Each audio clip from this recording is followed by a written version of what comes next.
In order to tell this story, we need to go back. It was the great PlayStation killing of 2007 after all. So it was 2007, and I was in 7th grade.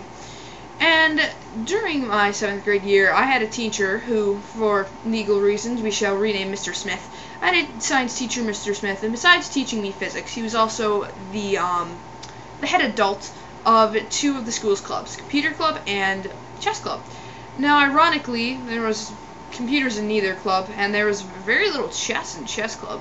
You see, Mr. Smith had taken those 2 clubs, and he pretty much just made them video games clubs.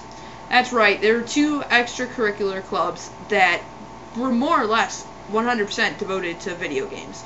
How he managed to get away with this, nobody's sure, not even to this day. But he had favor with the principal, who was a nice enough guy and kind of appreciated video games. I remember he stopped by when he got Rock Band, and he's actually a Nirvana fan, but I digress. So, Mr. Smith was running these 2, video game clubs, the more major of the 2 being computer club. In 2007, I was a member of the club. A year later, I would be president, but for now, I was just a member, and the main staple of computer club was Guitar Hero, because we hadn't gotten Rock Band yet, as of 2007. So, one day, we were just playing our Guitar Hero, and this kid named Matt came in. That day, he had been taking a survey of one of the most existential questions of our time. Ninja or pirate? Now, he had gone all over the school asking everybody what team they were on, even asking the aforementioned principal. I forgot what his answer was. He's probably a ninja. He might have been a pirate. I don't remember. He came into computer club that day and asked Mr. Smith if he could ask everybody what team they were on. And Mr. Smith, in his unending awesomeness, not only said yes, but thought it was a brilliant idea and made everybody pause their game consoles. We had GameCube and PlayStation at the time. Made everybody pause their game consoles so that Matt could, take their team.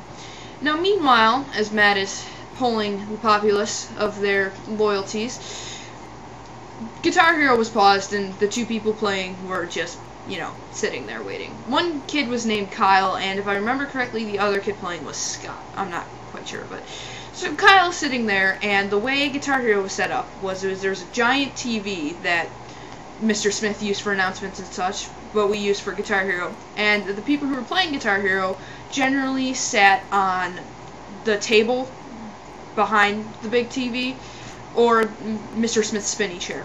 The PlayStation itself was sitting on Mr. Smith's desk, directly underneath the TV.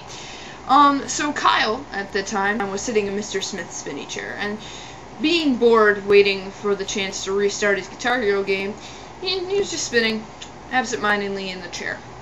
Now, nobody knew this at the time. Fortunately, hindsight can be so cruel.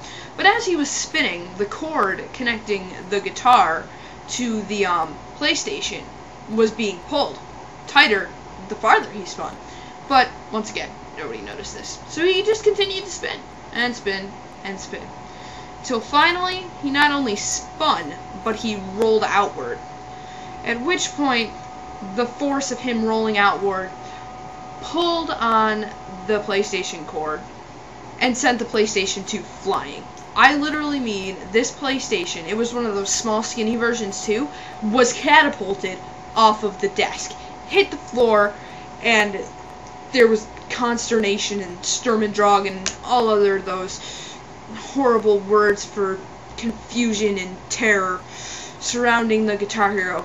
There was also silence, at least in that area. There were the GameCube people who weren't paying attention and they were still being loud. But in that area, there was shock and horror because Kyle, in his swiftly moving chair rolling, had killed the PlayStation. And there the PlayStation was, lying on the floor. So, after the initial moments of confusion and shock and horror, somebody went to go pick it up while Kyle just sat there shocked and guilty.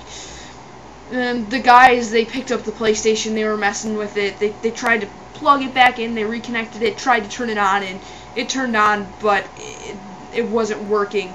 The part that read the disc, or that even spun the disc, it just wouldn't move. They couldn't get it to do anything. They kept trying, nothing was working. Meanwhile, Mr. Smith is devastated. They've just killed a PlayStation, and to make it worse, it's not even the club's PlayStation. It's one of the students. It's Matt's PlayStation. The kid who wants to know whether or not you're a ninja or a pirate.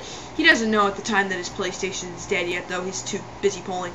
But, so they're trying to get the PlayStation to work, nothing's working, and finally this other kid, his name is Zach, he walks over and he's like, Mr. Smith, I found this on the floor over there. He points in a general direction like 10 feet away. I could say 15, that might be a slight exaggeration.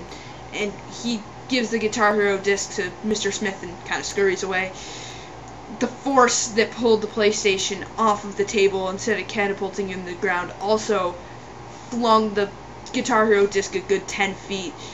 They're messing with the PlayStation, It's done for. Somebody has to tell Matt that his PlayStation's dead. That ends up being me. Matt's just generally confused, not even horror at this point. He's just like, what are you talking about? So, Mr. Smith hasn't really said much now that all this happened.